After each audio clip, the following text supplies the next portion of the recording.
Alors on corrige l'exercice 7 sur les fonctions de référence et associées. Donc exercice 7, soit un rectangle dont la longueur vaut le double de la largeur. Question petit a. On demande de compléter le tableau suivant et puis de représenter le graphe cartésien. Donc le tableau, on donne des valeurs de l'aire et on demande de trouver les valeurs correspondantes pour la largeur.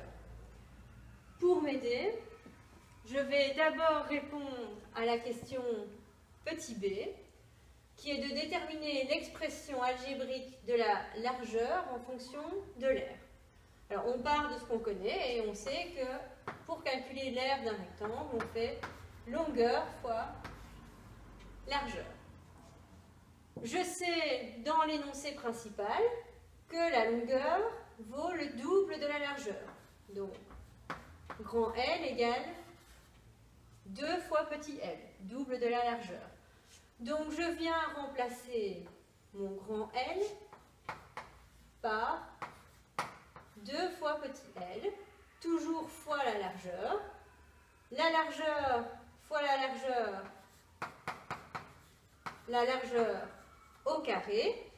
Moi, je ne veux pas l'aire en fonction de la largeur, mais la largeur en fonction de l'aire. Donc, il faut isoler le petit l. Bien. Je vais d'abord diviser par 2. Donc, l'aire sur 2 égale la largeur au carré.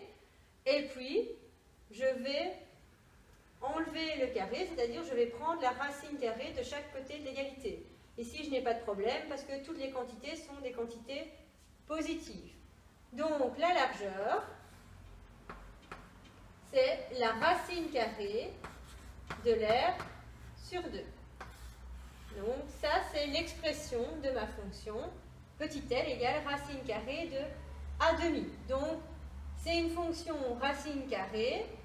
Comme on divise par 2 à l'intérieur, ça veut dire que c'est la fonction racine carrée à laquelle on va faire x2 à toutes les abscisses, donc tous les x.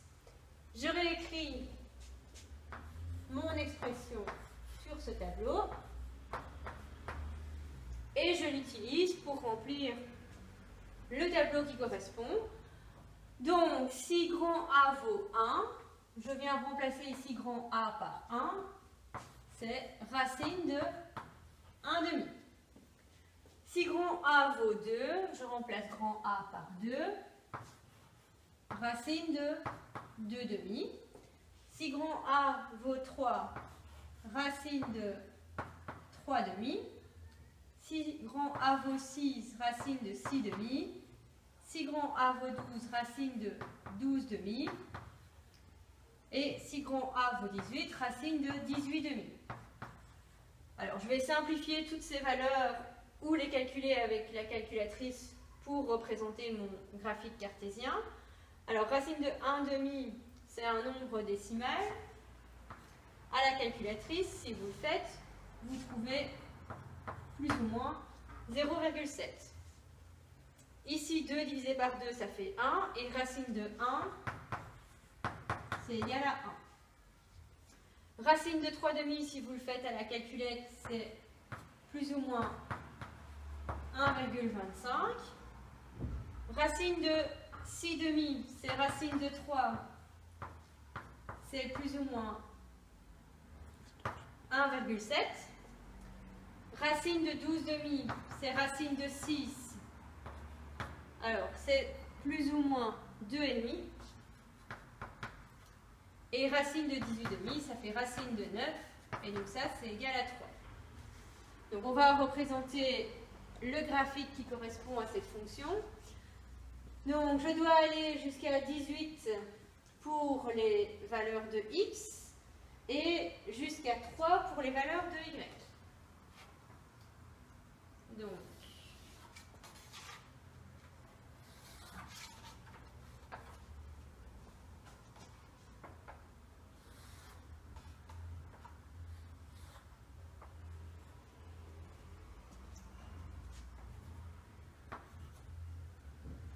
jusqu'à 18, ça fait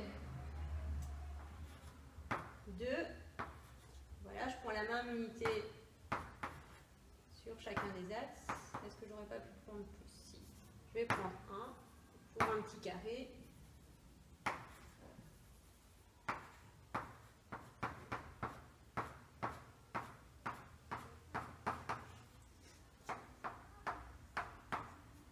Alors le 18 est juste au bord.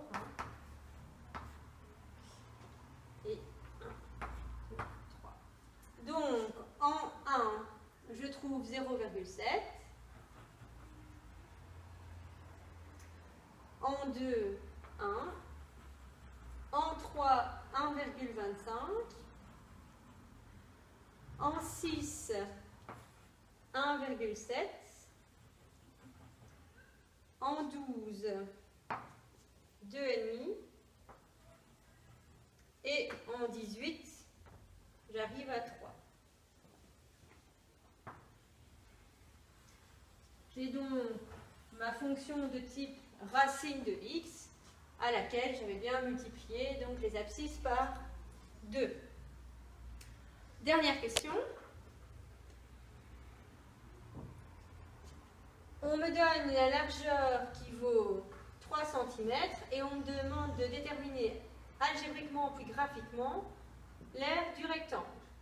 Donc je reprends ma fonction L égale racine de a divisé en 2 et je sais que la largeur vaut 3. Donc je remplace la largeur par 3 et je cherche l'aire. Pour enlever la racine, je vais élever au carré de chaque côté de l'égalité. Donc 3 au carré, 9. La racine au carré, elle disparaît, donc il reste a demi. Puis je multiplie par 2 de chaque côté de l'égalité et j'obtiens une aire de 18 cm².